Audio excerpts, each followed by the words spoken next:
Pulumutseni mbuye, madzi afikila moyo wanga, ndalema ndikufula, kumelo kwanga kwaumagwa, ine ndayimilira tope lozama lopanda popondera, waine ndalowa madzi wozama, ndipo chigumula chandimeza. Ine ndayimilira tope lozama lopanda popondera, waine ndalowa madzi wozama, ndipo chigumula chandimeza. Ndikulandireni okondedwa omvera konse kumene muli. Heneleke chale mtumiki wanu believer, lero pa 15 March 2024, ulendo subtopic Mmawa. Kunalinji nsabarayi believer, nsabara mene mulungu atilankhula loleni ndichite mopaza chifukwa solero ndili mkarundu amene mulungu andisenzetsa. Takambirana zambiri endi mulungu avumbulutsa zinsinsi zochuluka. Mande timanena kuti masautso akakula, mazunzo akachuluka, ndekuti mayankho ali pafupi. Dzikafika polimba kwambiri, dzikafika pena pake poti sudzimvesesa, ndekuti thandizo lako, tsogolo lako, kuomboledwa kwako kwayandikira. Njerekeza amadziwa ndithu. Baibulo imanena kuti amatikonzera gome mkona kwa ndani. Amadziwa ndithu kuti mayi awawa tsogolo lawo ndowala. Endi amadziwa ndithu kuti mayi awawa kwangosala miyezi iwiri yeniyeni. Njerekeza kudziwa ndithu kuti bambo yawa paulova pakukulukutika masiku awo atha, pompano akhala kukwezedwa, akhala kudyerera. Njenjerekezi amazilimbitsa nyengo. Kupweteka kuja kumakonjezeka, chizunzo chimaonjezeka, matenda amaonjezeka. Ndeti manena mande kuna kuti zikafika pawesi chonje, nekuti mayankho, thandizo yayandikira kwambiri. Taonera pana Israeli atangofika Moses kunena kuti ndabwera kudzombola anawa, atangomva Farao kuti akufuna achoke, akuti adawonjezera chizunzo, ntchito adazonjezera, ukapolo udawonjezeka. Udzu umene ankapasa uja sanapasenso, adauza kuti mudzumpa njema, udzu mudzifunanso nokha. And njala zimene adapasa kuti patsiku mudzumba lese 1000, adachita kwayikira oyang'anira kuti muyang'anire wina aliyense kodi amaliza zimene tidampasa kuti tsiku la leroli amalize. And ukapolo udawonjezeka, chizunzo chidawonjezeka, chifukwa chakuti mulungu wa Israeli, mulungu afuna kuwalanditsa. Ndeti nachita tsindika ndithu kuti kudziko kuno kuli anthu amene nyengo zawo sakuzimvesesa. Limbikitsika mwana mulungu, pompano uboleza, ukayandikira kuboleza, nyengo zako zotuluka zikayandikira, zinthu zimawawa, zimapweteka, endi sumadzimvesesaso. Nyengo zotuluka zayandikira. Eno madabwa ndikupemphera kuti asintha munanga pamene chabwera chibandubandu, pamene chabwera ngati chopenga. Mawu amene akunenanso si abwino. Tamvera, nyengo zosintha banja lako amunako zayandika mora amene adzasintha ndikudzada bokodi Mr. Chimtengo jandi ameneyi kuregu dzayandikira jerekezangu kuza chizunzochi ndicho linga chakuti usiyepo mkhulupirira Moses one ngati Moses abweresa chopweteka koma ramvera abweresa chamtendere komanso chokoma ndi Moses mvetsereni ntsareni chifukwa pali chiwombolo komanso pali thandizo. Endi lachiwiri timanena kuti mtima wouma kuuma mtima. Farao mtima chodauma kwa kuuma. Ndati manena kuti munthu uja adabadwa wouma mtima nkale ndiye Mulungu adamuonjezeranso kukhala wouma mtima. Ndati manena kuti kudziko kuno kuli anthu ouma mtima amene salabada opanda chifundo ouma machidwe awo wina khoza kulira koma sangakhudzike olo atamva ena kuti akusautsika ndi njala atamva ena kuti akudusa munyengo zophepherezeka iyeyo sizingamkhudze ngakhale pang'ono. Ineyo ndapeza yankho mukangokumana naye munthu amene sakulabadira mwina nkutheka mchidzukulu cha Farao ali ndi mtima wouma onga wa Farao. Ena ngopemphera koma salabada, ena ngopemphera koma sakhudzika ngakhale mitima yawo njosafewa endi yankhanza kwambiri. Endi timachita kampena sabata imene nakuti ena ndi mabwana ngoma mtima kwambiri ouma mitima gwa. Endi mtima ukauma china chilichonse chimakhala chouma, maso ouma, munthu ouma, manja ouma, chilichonse chouma. Akhoza khala munthu wankulu mwina general manager or director, akhoza khala wapa udindo ndithu ku NGOs, believer akangokhala wouma mtima china chilichonse sichimayenda. Olo kumusa kuti ndikudwala akudulabe malipiro. Wouma mtima mazunza. Tone ife Farao mtima ukangouma gwa samapereka chifukwa manja achenso amauma gwa. Mtima ukangouma gwa saganiza mlefane mutu achenso umauma gwa. Mtima ukangouma gwa samvesa chifukwa makutunso amakhala wouma gwa. Mtima ukangouma gwa ngakhale maso ache amakhalanso ouma gwa. Kwadzadza opemphera koma ouma mtima, kwadzadza apa udindo koma ouma mtima, maofesi mupali mabwana ouma mtima, wagwira nawo ntchito ena ouma mtima, miyoyo yawo youma. Ndati manena kuti tikhale ife ofewa mtima, okhudzika komanso achifundo. Lachitatu timanena kuti matsenga. Believe kudziko kuno kuli matsenga. Moses atafika kwa Farao adaitenga ndodo yake kuiponya pansi chidasanduka chinjoka. Ndi Bible nina kuti nawonso anyamata a Farao anati no sungativusise kuno nafenso zimene zitimazidziwa. Ndeti matsindika kunena kuti dziko la Egypt inali dziko la matsenga kukhwima. Sangamange nyumba yopanda matsenga. Olo banja lenileni kuipezanso matsenga. Ulimi weni ulimoneni matsenga. Bilifa kudziko kuno kuli anthu zimfiti, masatanism, dzachitika dzawo za matsenga.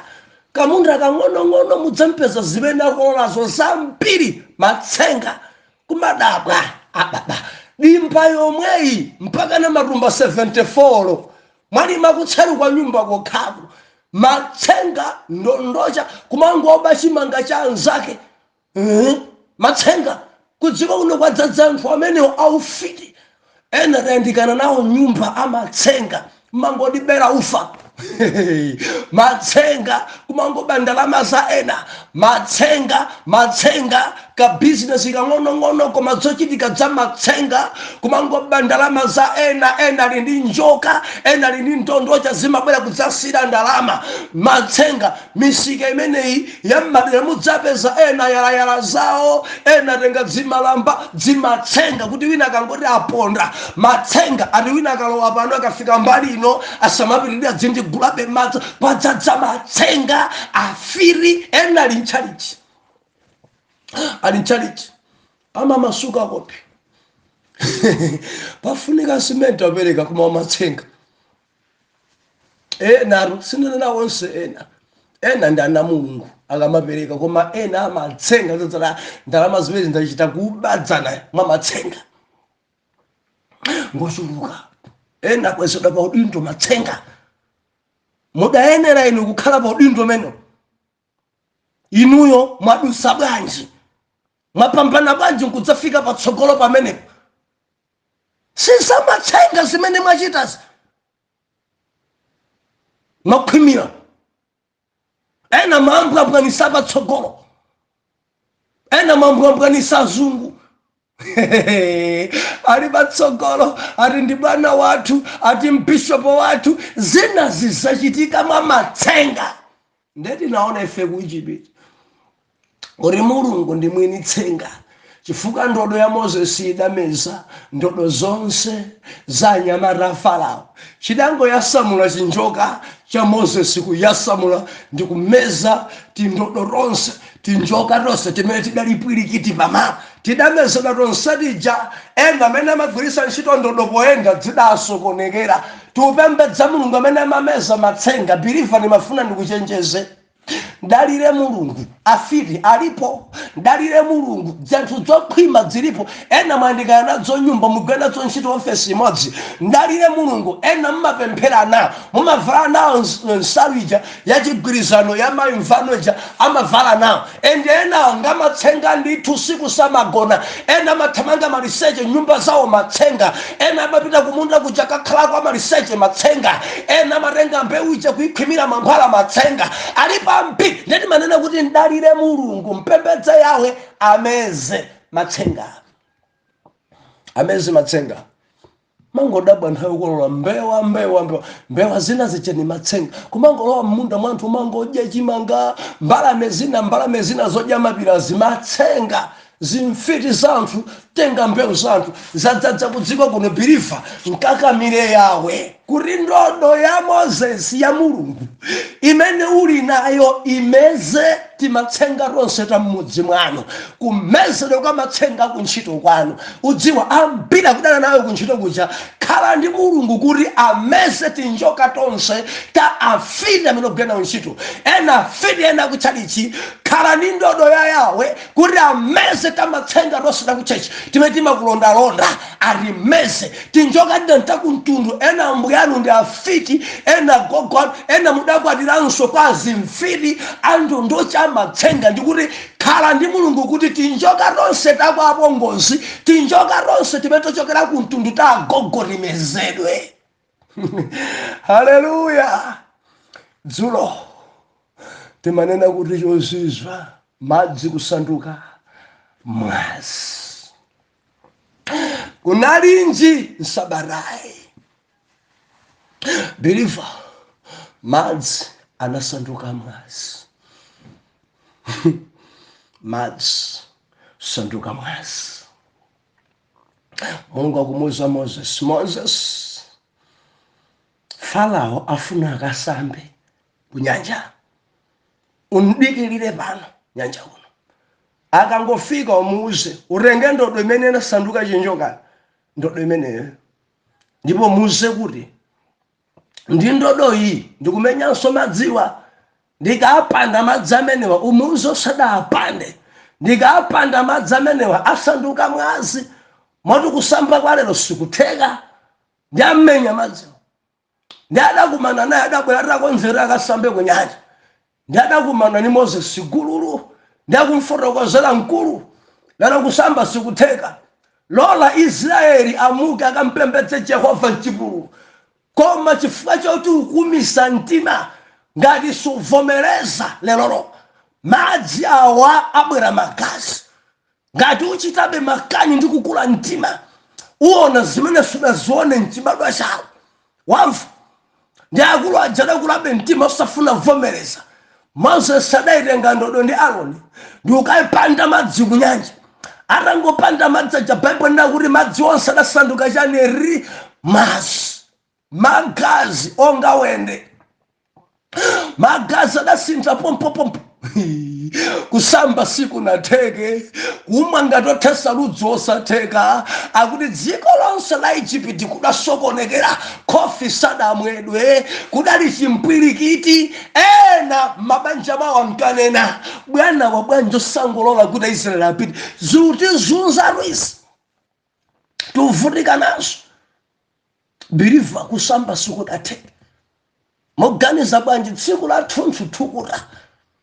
Madzo samba kulibe. Matawale monse magazi. Maramanda monse magazi. Mapopi monse kutsegula popi magazi.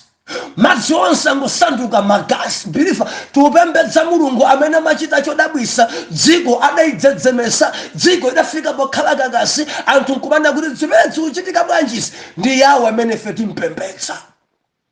Amachita zodabwisa. Farao adasowa mtendere. Anyamata adasowa mtendere. Hallelujah. Akuti nyama zonse za madzi zidafa. Endi dziko lidadzadza ndi fungo. Kudadzala fungo. Zinthu zidasokonekera. Ntchito sizinagwiridwe. Maofesi adatsekedwa kulibe madzi. Madzi asowa biriva makampani sadaphikeso bredi. Madzi kulibe. Madzi ndi moyo zidasokonekera pa Igupti. Tupembedza Mulungu amene amachita chozizwa. Madzi kusanduka magazi zonse Mulungu amachita kuti aombole ana ake. Lero tikunena kuti Mmawa. Exodus chapter number 8 verse number 1. Ndiwerenge pang'ono. Tingoyamba chabe chifuka mande mpapete zamalize chapter number 8 chifuka mpodzadzani mino mfukwa mbiri. Mawu otsogolera Exodus chapter number 8 verse number 1 akuti chozizwitsa chachiwiri achule. Ndipo Yehova anati kwa Moses, lowa kwa Farao nunene naye. Atero Jehova, lola anthu anga amuke kuti anditumikire. Ndipo akakana kuwalola amuke, taona ine ndidzapanda dziko lako lonse ndi achule. Ndipo nyanjamo mudzachuluka achule amene adzakwere nadzalowa nyumba mwako ndi mchipinda chogona iwe ndi pakama pako ndi nyumba ya anyamata ako ndi pa anthu ako michelamo yanu. Haleluya. Ndi pa anthu ako ndi michelamo yanu yocheramo ndi mbale zanu zombiramo. Ndipo achule adzakwera pa iwe ndi pa anthu ako ndi pa anyamata ako onse. Verse number 5. Ndipo Yehova anati kwa Moses, nena ndi Aaroni, tambasula dzanja lako ndi ndodo lako ponya pa nyanja, pa ngalande ndi pa mtunda, nukweretse achule pa dziko la Igupti. Ndipo Aaroni anatambasula dzanja lake pa madzi a mu Igupti, ndipo anakwera achule nakuta dziko la Igupti. Ndipo alembi anachita momwemo ndi matsenga awo, nakweretsa achule pa dziko la Igupti. Pamenepo Farao anayitana Moses ndi Aaroni nati, mundipempherere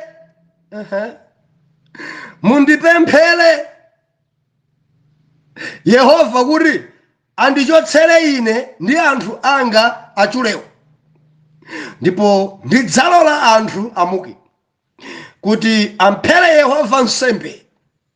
Koma Moses anati kwa Farao, ulemu ndi wanu wa ine, ayi ndipemphe inu ndi anyamata anu ndi anthu anu liti kuti aonongeke achulewo, achokere inu ndi anyamata anu atsale nyanja mokha. Ndipo anati Mmawa nati Mozesi, kukhale monga mwa mawu anu, kuti mudziwe kuti palibe wina wonga Yehova Mulungu wathu. Wow. Ndipo achulewo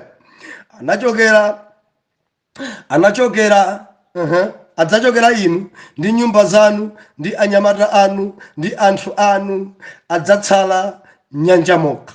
Ndipo Mozesi ndi Aaroni anatuluka kwa Farao. Ndi Mozesi anafuwulira kwa Yehova kunena za achule amene adayika pa Farao. Ndipo Yehova anachita monga mwa mawu a Mozesi, nafa achulewo kuchokera mzinyumba ndi mabwalo ndi minda, ndipo anaola miyulu ndi dziko linanunkha. Mayi. Haleluya, haleluya, haleluya. Tilike pamene palero. Believer wavura. Anyamata lero amene kuti kwaterera. Pa ground sipali bwino. Mawa ndi sabotopiki ya lero. Mulungu amene amachita chozizwa, Mulungu amene amaidabwitsa dziko apaidabwitsanso. Akumuza Moses, ndili nchina choti ndichite chimene sindakuuze poyamba ulendo. Ndili nzambiri. Nyamuka iwe ndi Aaroni, kampeze Farao, muuze kuti avomereze Aheberi achoke. Koma akakanabe, akachitabe ndale, akachitabe mwano, pa dziko pano padzadza achule.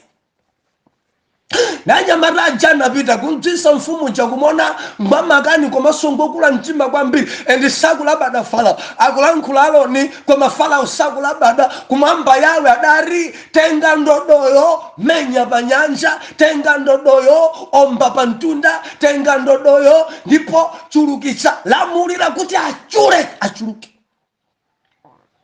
Believer zidachitika. Moses atangomenya pa nyanja believer mudatuluka achule, pa mtunda padatuluka achule, dziko lonse mudatuluka achule, marawale mudatuluka achule kumangotuluka achule, dziko lonse achule balala. Akuti achule amenewa sadakhale nyanja mokha, adatuluka nyanja ndi kumalowa midzi.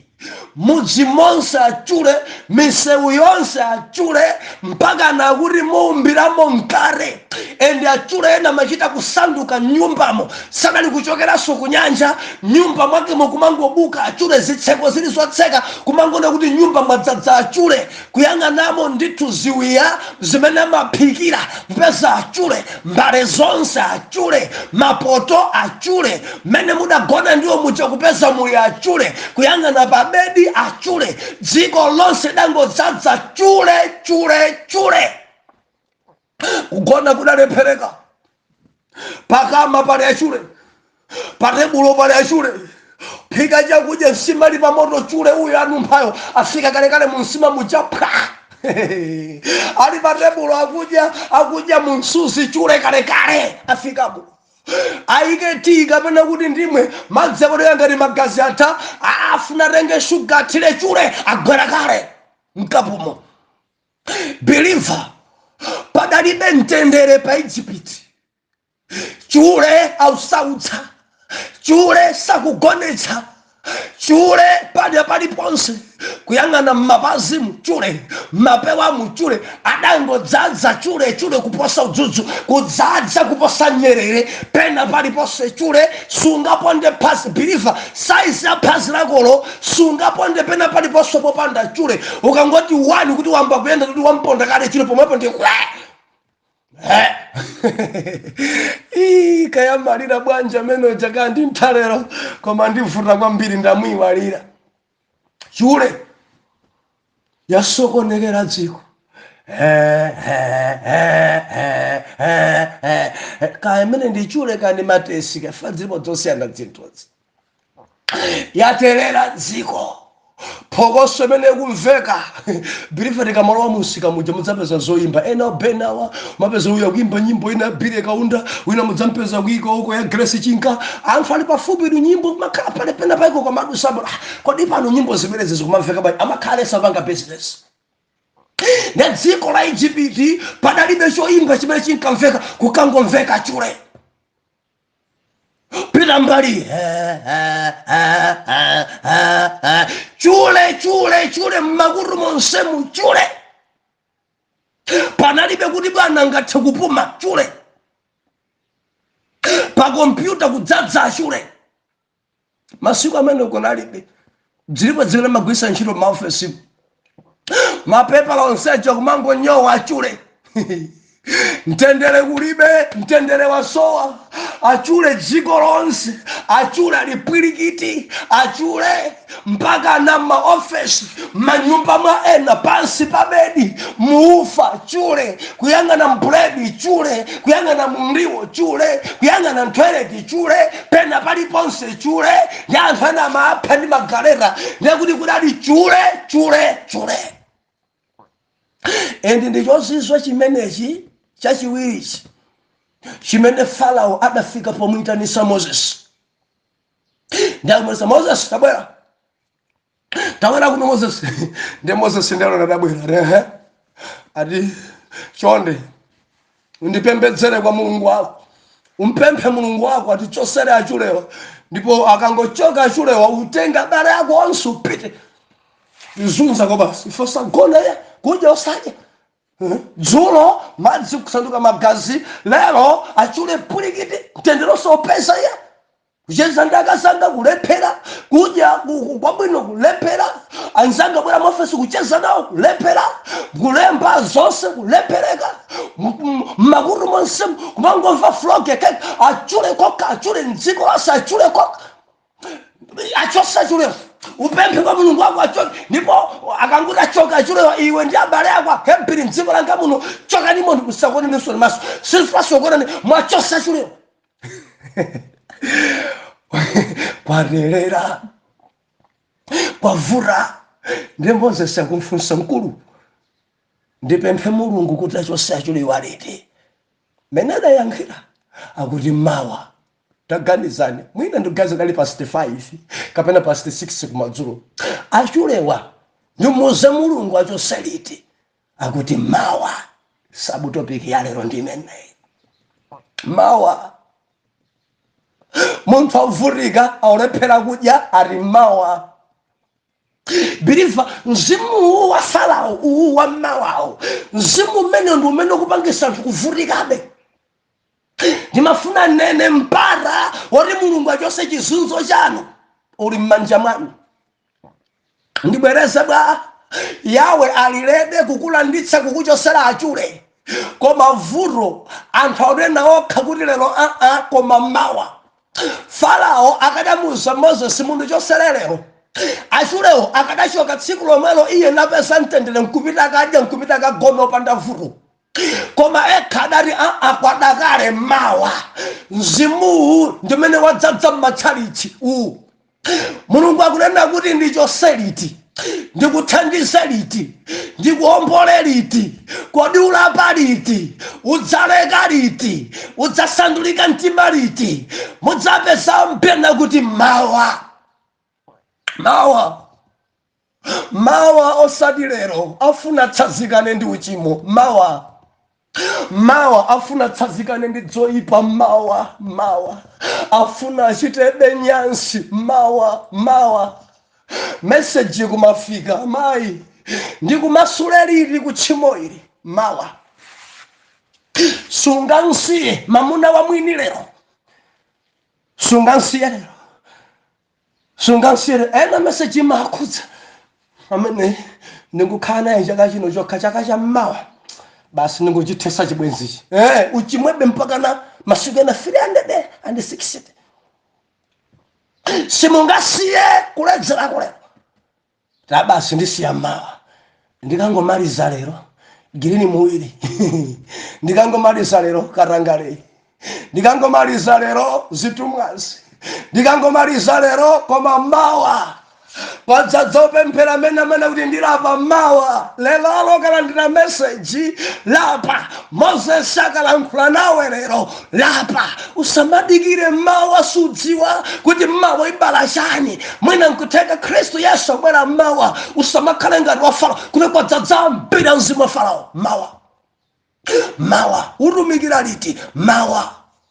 Mawa uthandiza liti? Mawa usintha liti khalidwe? Mawa. Enanu ndinu chizunzo kwa amuna anu, kodi musintha liti? Mawa. Enanu akasema kukudandirani kwambiri machitidwe yanu, kodi musintha liti? Mdzamva mawa. Kodi mukasiya liti za ufiri? Mudzasiya liti ufiri? Mawa. Kodi mudzasiya liti kuhula? Mudzasiya liti? Akuti mawa. Mzimu uchedwesa zinthu chifukwa cha anthu akuimba kwayo akupanga bechibwenza kuti bwa mawa, akupemphera koma kutambabe akuti bwa mawa. Amaimba kwayo ndi mayi wachigwirizano koma ali mamuna wa mwini mnyumba. Mamuna wa mwini nthamangisa ndi nthamangisa mawa. Ndikunena ndi angati amene mukundivomereza muli ndi banja amene sili yanu, ndi wanu mamuna osansiya bwa mawa. Mkazi mwinaye ndi wanu, mwinaye kunyanja ngwanu mkaziyo, akazanu ndi ana kuvutika. Kodi simungansiye mkazi musamale ana anu sakuphunzira? Yankho onga Farao mawa. Atakupambanula, atakudyera, atakuonongerani tsogolo mawa. Ambuye atithandize kwambiri. Believer tikumanenso sabata ya mawa. Chapter 8 sitinamalize, tikupitiza bekuona zozizwa koma mkatimo muni masabu topic. Believer lapa lero, landira Yesu lero, tembenuka lero, nthamangise mamuna wa mwini lero, khulupirika lero, yamba upereka lero, yamba khudzida lero, chita zonse lero. Osati mmawa. Sudziwa kuti mmawa ibala bwa Yesu akubwera pompano, nkutheka usikuno Yesu akubwera pompano, nkutheka wika masi tifikanso. Believer lapa lero, osati mmawa. Atate mdzina la Yesu nthandizeni mwana wanuyu. Chinzimu cha mmawachi ndikuchikaniza ndikuchidzudzula mdzina la Yesu. Out. Oyera mtima tiyankhe kuti amen and amen. You are Yahweh, hey, you are Yahweh, you are Yahweh, hey, you are Yahweh, you are Yahweh, Alpha and Omega, you are Yahweh, Alpha and Omega. Dinu Yahweh, Dinu Yahweh, Dinu Yahweh, Dinu Yahweh, Dinu Yahweh, Dinu Yahweh, Oyamba ndiwotsiriza. Dinu Yahweh, Oyamba ndiwotsiriza. Ndikulandireni okondedwa omvera konse kumene muli. Heneleke ichale mtumiki wanu Believer lero pa 18 March 2024 ulendo sabutopiki fungo yoyipa. Believer tinasowana masiku awiri kona la munda, ati munali kuti abusa mbangula momwe muno motonso nayaka. Ndinakwene kutsimikizika mtima kuti kona imeneyo Mulungunso adzilemekeza. Nthawi zonse ndimanena kuti ntchito ilipo m'mundamu. Ena tikudzala mbali iyo, ena tikugwesa mbali iyo, ena tikupanga kalozera uko, ena tiupalira, ena tiuthirira. ntchito ilipo, kuli ntchito. Mundo ubiriva ngokulu kwambiri, endi mbali ina ndikugwesa komwe kasikunagwesedwe nkodzadza kwambiri ndichitedze. Ntchito ilipo, tisagone, tentijijilike, titumikire gawo limene Mulungu akupasa. Gwiritsitsa ugwira ntchito m'mundamu, umalimbikitsa wina. Ugwira ntchito m'mundamu, umayimbira Yawe. Ugwira ntchito m'mundamu, mumatumikira gawo lanji pa mphatso ina iliyonse. Ngati ukugwira wina pomthandiza, kurinjira ndi iyi, uli munda endi ntchitozo nzosiyana munda mmenemo. Aliyense akuweka kodingi ndi saidi iyo, muurani kumeneko believe. Ndili ndi funso ndi inu, muurani kona limeneyo dzuyenda. Ena kuna kungogona, ena kuna kungolumana, ena kuna kungogwebana. Malo mwagwira ntchito mwambaso lumana munda. Haleluya. Mulungu athumba bwino. Tupitiliza chitopiki chozuna ichi, ulendo. Believe tilipa ulendo. Ulendo tupita mwamba.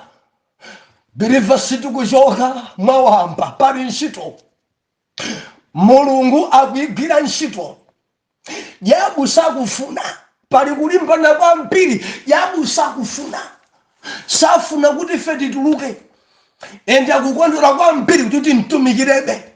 Akukondera kwambiri kuti timtukulebe. Mudziwa ife amene tikuyendabe moyo wauchimo ndikuti tikutukula ufumu wa Yabu. Endi safuna kuti ife tichoke musimenenso. Ulendo. Sabata yatha tinasiyana ponena kuti Mmawa, chinzimu cha Farao. Moses akumfunsa, nanga sanabwera yekha mogonja twachule tasausa. Believe dziko la Egypt kunadzadza ndi achule. Nde Farao atasowa mtendere chifukwa kudya sikunatheke. Olokhofi sanathe kumwedwa. Kungoyikamo kanka sugar spoon manja kuti ayambe kutakasa chule agwera kalekale. Tija kulephera kumwika, kugona ukanika, pabedi ponse achule, nyumba monse achule, mufa monse achule, phazi liyonse limene ungaponde chule, dziko lonse ladzadza ndi achule. Believe Egypt idali ndi zikhulupiriro zoyipa. Kuteko Mulungu adachita dala kuti dziko lidzadze ndi achule, chifukwa kadali ngati kamulungu kaonso ka achule. Nde kuwonongeka kwa achule kudalinso chipambano ku mbumba ya Chiheberi.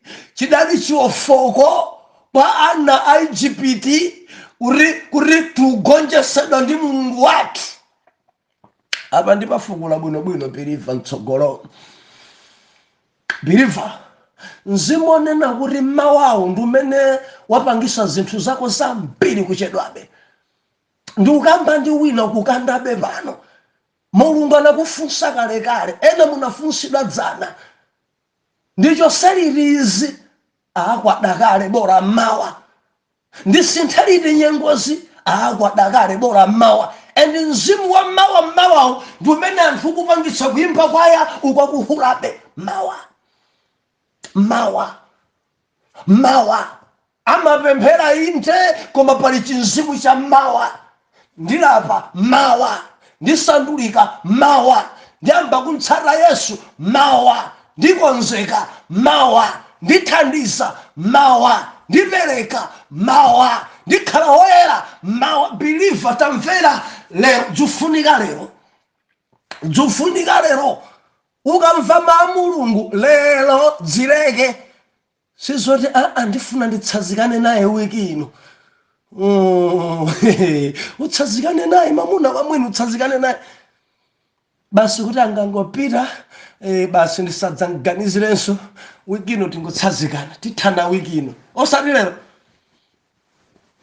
Osati lero unsiye bekhale nyumba mwako mpaka na 7 days. Sungathamangise lero, sungampirikise lero. angati ndinena nawo akuti Mmawa. Kodi akabwera lero Yesu kumwamba mukalowa? Akafika lero mwana wa munthu mparadizo mukalowa? Mudzakhalabe ndi moyo wa Mmawa mpaka naliti? Mumayimba kwaya mumatidalitsa kwambiri ndi funso ini. Kodi moyo wa Mmawa ukusungani? Padzadza orelewa, maduku oyera mavala bwino, salu zotolika zowakhala, majeketewa owakhala, nkumapatsa dzimayina za Chikhristu, koma vuto pali mzimu uja woti Mmawa. Ndichita Mmawa, ndikonzeka Mmawa, ndisandulika Mmawa, ali mu mpingo koma mkati mwawo mukuyenda kuti Mmawa, ndidzisiya Mmawa. Lero muchitabe zimenezo zachikunjazo koma mukuti ndidzisiya Mmawa. Chinzimu choyipa, mupemphe Ambuye akuthandizeni. Musamayankhe ngati Farao, ndikuyankha kwachibwana kwambiri. Ende adavutikabe usiku wonse, kulephera kugona, kulephera kupeza mtendere, kudya kukanika, mpata woti dzikedacho kateyo moyo Moses adapereka tiachosaliti achulewa. Ndili ndi funso, achule anuwa achoke liti? Achoke liti achule? Ndukamba ndangati linadzo dzinthu dzosowesa mtendere achule. Achoke liti achulewa? Mulungu achose liti achule? Mulungu achose liti achule amene kuzunza moyo wanu, amene mukulephera nawo kugona? Mulungu achose liti achule amenewa? Achose liti? Ambuye akuthandizeni. Yankhani. Mukumva kupweteka ndi achule kuti lero pompano pasadusenso 2 minutes pompano achoke pompano. Believer, teni toneni kutopekea lero paja lero tuni mande lero. Mulungu adisenzesa karundu tikunena kuti fungo loyipa. Tikuwerenga Mulungu book la Exodus chapter number 8 verse number 13 to 14. Tidzawerenganso Mulaliki chapter number 10 verse 1. Hallelujah. Mawotsogolera mbuku la Exodus chapter number 8 akuna kuti chozizwitsa chachiwiri achule.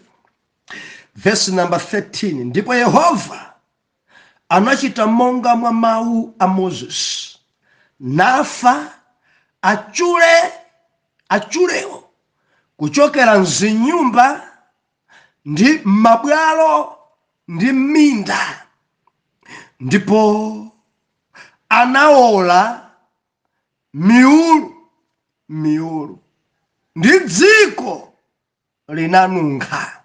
Pamene pachoka mutu wathu othenga wa lero. Verse number 14. Ndi dziko, ndipo dziko inanunkha. Kumapeto kwenikweniko ndi dziko inanunkha. 15 verse. Koma pamene Farao anaona kuti panali kupuma, anaumitsa mtima wace osamvera iwo, monga analankhula Yehova. Dziko inanunkha. Mulaliki chapter number 10 tikuwerenga verse number 1. Bible linakuti kupusa kusautsa kwambiri. Mawotsogola amene verse number 1 akuti ntchentche zakufa zununkhitsa moyipa, niziwoletsa mafuta onunkhira asing'anga. Chomwecho kupusa kwa pang'ono kuyipitsa iye amene atchuka chifukwa cha nzeru ndi ulemu. Hallelujah. Believer, mpodzadzani minofu lero tikukambedza fungo labwino. Fungo labwino. Believer, mafungo wa alipo mitundu iwiri. Fungo lina labwino, fungo lina loyipa tilimodzika ndebantu ukambaza fungo koma loyipa makamaka pamenepa fungo loyipa fungo dziko la Ijipiti linadzadza ndi fungo loyipa imene idabwera chifukwa cha achule. Chimene chidachitika mwana mulungu ndichi, Moses atamfunsa Farao, mkulu ukuri wagonja unena kuti ndimpemphe mulungu wanga kuti achose achulewa, ndipo achulewa akachoka uvomeresa kuti ine ndi Aheberi tichoke mdziko lino tipita tikampembedze Jehova mchipululu. Ufuna kuti zimenezi zichitike liti? Arayankha kuti Mmawa idakwana, koma musiku mnkuti anavutikabe, manyumba madavutika kuti zimene zikuchitika idzidzi ku Ijipiti, dera lija limene kuli ana mulungu kuli mtendere. Biliva tiupembedza mulungu amene amasamalira ana ake. Chimene chidachitika malemba onena kuti itakwana mmawalo Ijipiti itasautsika, Ijipiti italephera kugona, anthu adakulukutika musiku wonse, njala ena ali nazo, kulephera kudya, amene ankamwa madzi ndekuti ngolimbabe mtima kuti nanga nkutani. Chuleyo atagwera kale nkona kuti ndingaraya, kodi madzi abwino ndapeza kuti, kodi ndikantayati amene ndampanga kale, khofi ndampanga kale, nanga wabwino osapondedwa mchuleyo ndimpeza kuti.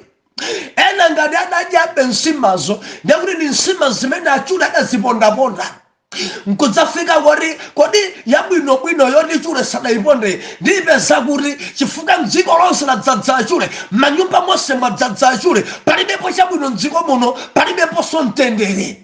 Nde Mmawa lija litakwana, Moses adamuza mulungu, zooneka ngati Faraoyi akumana nazo, agonja mulungu wanga, chonde achulewa achoke mdziko. Ndiye chimene mulungu adachita, akuti adangowapha achulewa, adawapha achule onse, adafa. Chimene chidachitika kuti adawaunjika, adali miulu. Ndiye kuti anyumba monse mwa Farao adasasedwa nkukhala mulu wa achule okufa. Ena amene adali m'magiraundi adali miulu kuyang'ana maofesi, pafupi ndi ofesi pali miulu ya achule akufa. Mukamayenda munsewu kumangona achule ali miulu. Chimene chidachitika biliva nachi according ndi Bible, akuti achule wadasiya kusautsa, koma chimene chidasalira ndi fungo, chimene chidapweteka ndi fungo, chimene chidawazunza ndi fungo, chimene chidasautsa ndi fungo. Bible nena kuti ngakhale achulewo adafa, koma fungo idasowesa mtendere. Fungo loyipa idawapana, fungo loyipa idapangisa osadalitsika nawo m'madyedwe. Sindikudziwa biliva ngati udakumana nayo kale fungo loyipa, mwina ngati udakumanapo ndi pena pake galu wafa. Fungo kupuma kumakanika, fungo ndukamba zoti fungo kudya kumakanika, fungo olokumeza malovu osatheka, fungo ndukamba ndi ena mudasanza kusanza chifukwa cha fungo. Fungo loyipa imabwera biliva mu zinthu zingapo. Tilonse mwana Mulungu, mukamamva kuti apa pali fungo loyipa, ndekuti mwina china chafa koma simukuchionayi. Fungo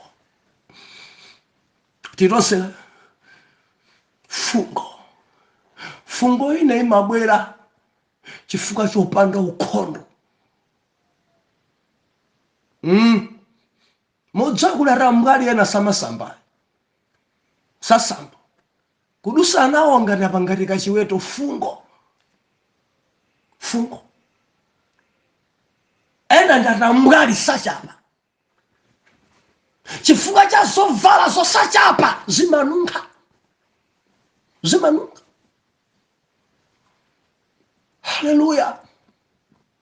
Fungo loyipa limasautsa, fungo loyipa limazunza, fungo loyipa limasowesa mtendere, fungo loyipa silabwino. Loyipa ndandinanena kuti pali fungo lina labwino, fungo lina labwino kufika pamalo ndikumadaba mudzola mafuta anji ndi perfumu yanji amene mugulisa ntchito anthu aja kumamva kafungo moti ena adatchuka ndi perfumu amene amagulisa ntchito kapena ndi mafuta amene adadzola akangofika ngakhale sudamone maso dzota ndi mayina phiri awa akodi ndi perfumu amene amayusayo endi samasintha olonga khale ndi sopo osambira anthu samasintha ena biliva lipo ena rubanda dongsolera sambira beauty kesile mawa mudzapeza kusambira wina Lexona ena mudzapeza tsikuna kusambira wina Protex tsikuna tamakhalani ndi sopo weniweni amene mumasambira thupi lanoli mumadzola mafuta anji kandi awa akompawa kaya ndi awa amadzimadziwa mudzikhalana chifukwa zina zitu zikumabweresanso dzowenga dzuzunza. Haleluya. Fungo labwino chifukwa cha ukhondo, chifukwa cha machapidwe, chifukwa cha masitidwe, chifukwa cha kudzisamalira pamakhala kafungo kabwino. Believer wenda limodzika now kuzimunso believer anthu fetili ndi fungo ina lalo ndili ndi funso ine muli mfungo lanji pamaso pa Mulungu muli ndi fungo lanji tyamika ndinu mayi wa dolika mayi wa chibwirizano koma muli ndi fungo lanji Bible nakuti dziko la Igupti lidanunkha dziko la Igupti kudalibe mtendere chifukwa cha achule amene adafa moyo unoti kamaenda mu uchimo pamakhala kafungo ka uchimo zimenezi zimapangisa kuyipisa ndi kununkhisa zinthu. Buku la Mlaliki kunena kuti kupusa kusautsa kwambiri mundifa mwana Mulungu ndepa verse 1 imene dalekana kuti ntchentche zakufa zimanunkhitsa moyipa nizoletsa mafuta onunkhira asing'anga. Ntchentche zakufa tili modzika ntchentche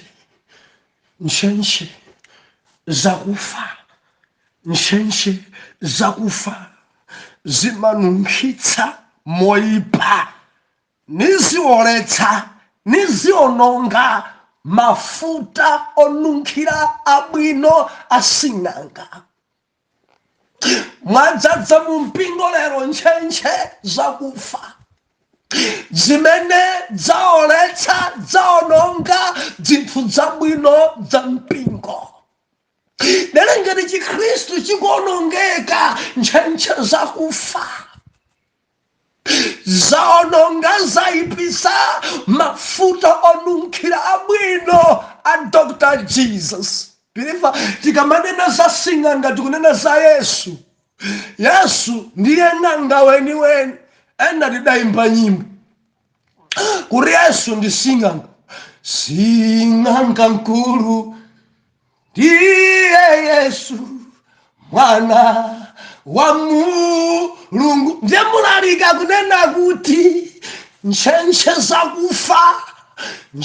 zakufa zioletsa, nchenche zakufa zinunkhitsa moyipa, nchenche zakufa zimayipitsa mafuta abwino asing'anga, nchenche zakufa.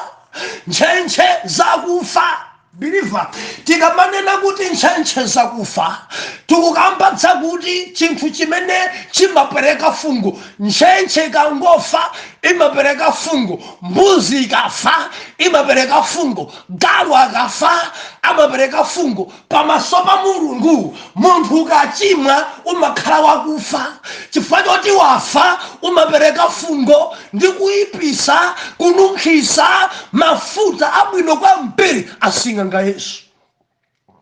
Ndikukamba ndi angati ndi maliro amaimba kwaya koma ndi nchenche zakufa, amalalikira koma ndi nchenche zakufa, amatumikira koma ndi achule akufa, dzapangisa mzinda kununkha, dzapangisa tauni kusowa mtendere, dzapangisa chipembedzo kuonongeka. Kafungo koyipa kamene ali nako, pali kanyama kena kake kamoyo kama kamanunkha kwambiri.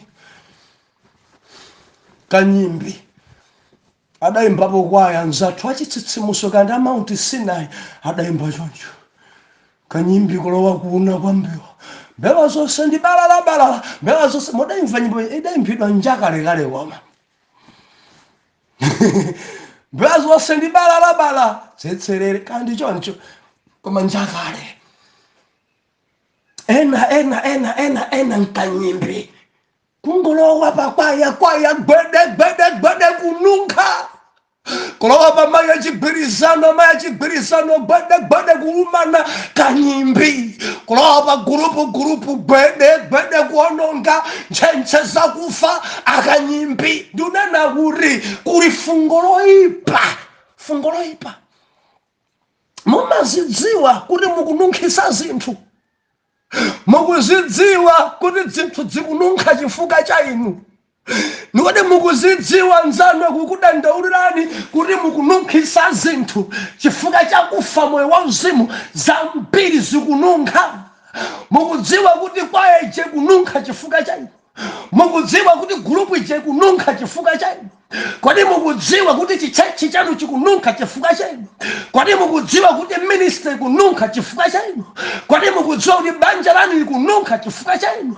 Kwani mukudziwa kuti kuntundu kununkha chifukwa cha inu?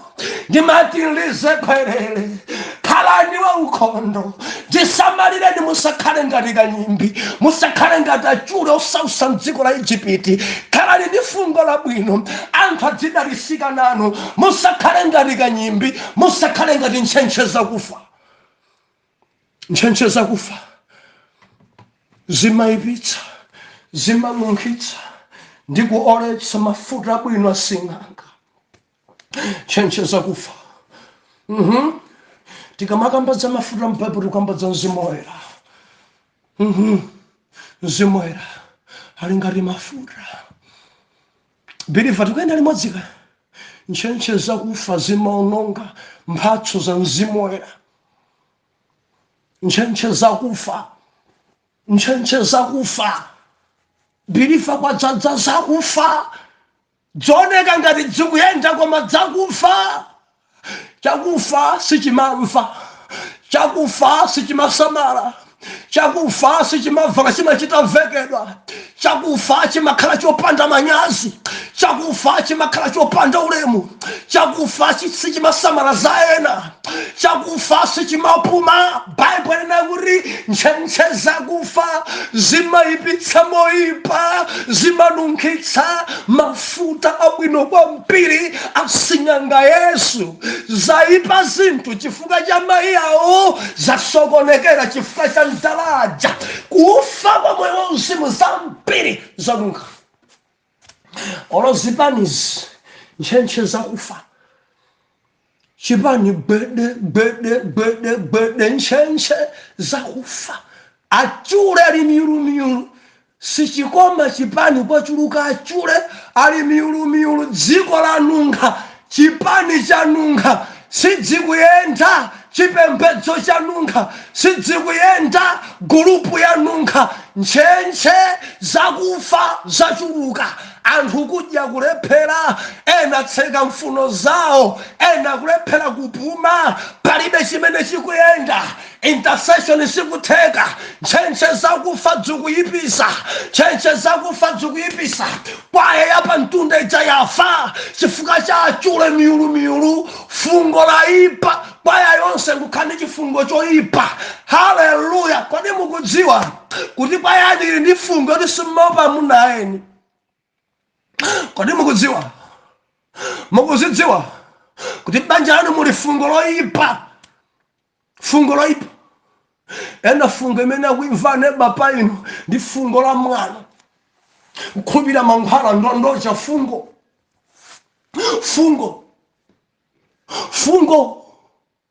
mzimayi uyu amene mumandalira pakwaya ali ndi fungo yolanda munayeni fungo dzikuyipisa mafuta abwino asing'anga Yesu akamayimba kusogolo maumya koma dzikuyipisa mafuta abwino asing'anga ntchentche zakufa enawa amunayeniwa asiya m'manyumbano ndiupezani ndikubwera chonde ndikubwera ena machita kualokera kuopa kuti akuthawani kupita kuchechi baba ntchentche zakufa achule akufa achule omanga manegitali achule ovala mwinjiro achule ovala mwinjiro yoyera osunga ndevu za mpiri omera mipala achule ovala mikanjo ovala nsalu za chipembedzo achule ntchentche zakufa kununkhitsa